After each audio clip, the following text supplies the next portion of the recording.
Tom Lees, how is he today? He's got a chance. He trained the other day. We'll see how the reaction obviously is to his knee, and we'll go off the medical advice. As yet, I haven't spoke to them, so I would think a lot depends on this morning. See if he gets through. If he does get through, would you chuck him straight back in? Well, that's a great question, and I would love to give you a straight answer, but I'm not. I'll see how he is. I'll see how he is today. The young lad Thornley has done remarkably well. However, he is our captain, so it's one I'll decide on in the next few hours when I see how Tom is. Because that partnership in isolation at Millwall did very well, didn't it? Regardless of how Tom Lees fares today. Absolutely, and the boy, he's done well against Reading as well last weekend too. So it's great that a young lad can come in and step into the captain's shoes and do so well. So pleased for him, and of course, you know, it's up to the manager now to make the right call. So I hope we make the right one. Is everybody else okay injury-wise following on from the match the other day? Yeah, everybody's okay. We didn't get back till something like 3:30 in the morning, but why on earth they have us playing at Millwall on a Tuesday night is ridiculous to me, but there you go. I mean, why am I, you know, I'm not going to moan about it. Particularly when they shut the M1. And the A1. How the hell are you supposed to get there and back? Yeah, exactly. Yeah. Not great. So outside of the first team that played the other day, just a couple on the injury side of things. Sam Winland is rehab. He's been around, but where is he? I think that goes for a lot of long-term players. I mean, it's not just going to be instant because he's back on the training ground. And an old physio of mine said it rings true that you never get quite back until you've you know the distance that you've been out. You know, so any long-term, you'll find with any player, long-term injury like he has had is always he needs time, you know, and he's itching to go, and he's trained like a beast for the last couple of weeks since I've been in anyway. He played the other day against Leeds in the under-23s, and it's fair to say he's still, in our opinion, a little bit short just yet, but that's inevitable. That's going to happen with the long term, and I'm sure the same with Hooper. We've seen Hooper for the first time on the grass on Wednesday. And the next one is probably obviously Kieran Lee is hoping that he'll be certain his rehabilitation, and there becomes the key area too. The rehabilitation is a huge area where you hope it goes our way with it, because it's always going to be difficult. With Hooper, who seems a little bit more advanced than Lee, then is there a hope that he could play football again this season? Well, we're hoping that goes for all three of them: Winnall, Hooper, Kieran Lee. We hope. But as I've said, I'm going to have to be patient with it.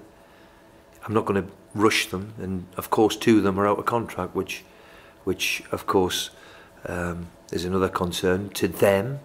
But I said when I walk through the door, we'll be patient with them and don't worry about that. Just let's see you get back on the pitch. Is that, how do you deal with that then? Because you will have an idea of their abilities as players, but might not get the chance to see them play. Well, we all know their abilities as players, and they can only go on what I've seen a couple of years ago, because let's be fair, they've been out for the past 14, 15 months. There's no doubt about it. They're very, very good players in their own right. I know that for a fact. Watched them over the years, played against them over the years, so I know what they can do. We've got to try and get them up to speed and fit, and that's our job now, to get them fit and ready, and hopefully take part in something before the end of the season. Where are the players that you've signed in terms of their integration into Well, I think that was vitally important, and the squad had done okay by the time I walked in, and I didn't think it would be fair if I hadn't seen them play and just threw the 3 lads in. They've been here now for 2 weeks, which has let them, it seems like an eternity, doesn't it?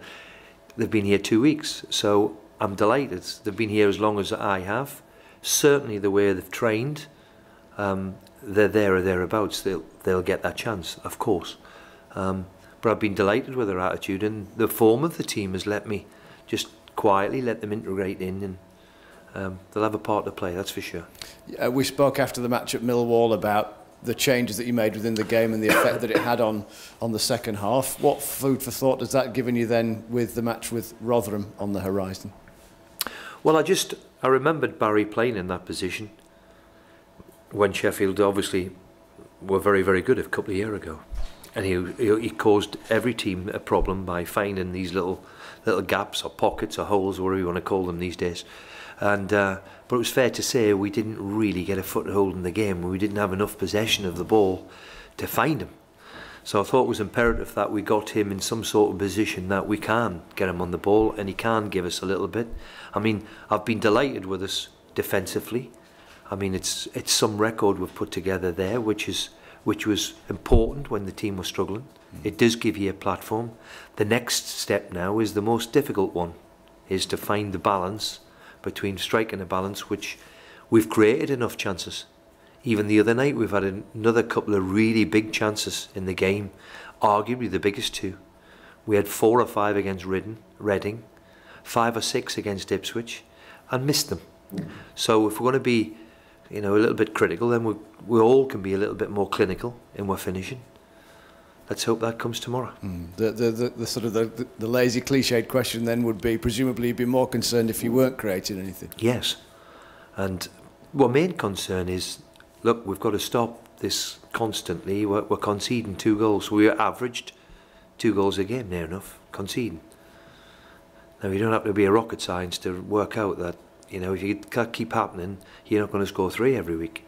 You know, so, you know, it's, you know, it was important that we defensively made us better, and the staff upstairs have done remarkably well, all of them. You know, the goalkeeping coach and Bullen and Clem and Agnew have worked very, very hard on that, and fair play to them. Next stop then, Rotherham United. What's your assessment of them from afar? Well, you know, the Championship is, in my experience, never an easy one. And Rotherham, it's probably their cup final. They're probably sold out that for the first time, or maybe the second time. You know, so never easy place to go and play. The way they play, they will ask you a question. They'll throw it in your box, put it in your box, they'll ask you a question. And he's done a top job, the fella, won't he? And I'm expecting a tough game. We all are. We know what's expected, but we've got a really wonderful travelling support. I believe we could have sold 5 times over if given the opportunity. So a derby match, you know, it's not the big derby for us, but it's a derby match, so we'll have to be ready for the challenge.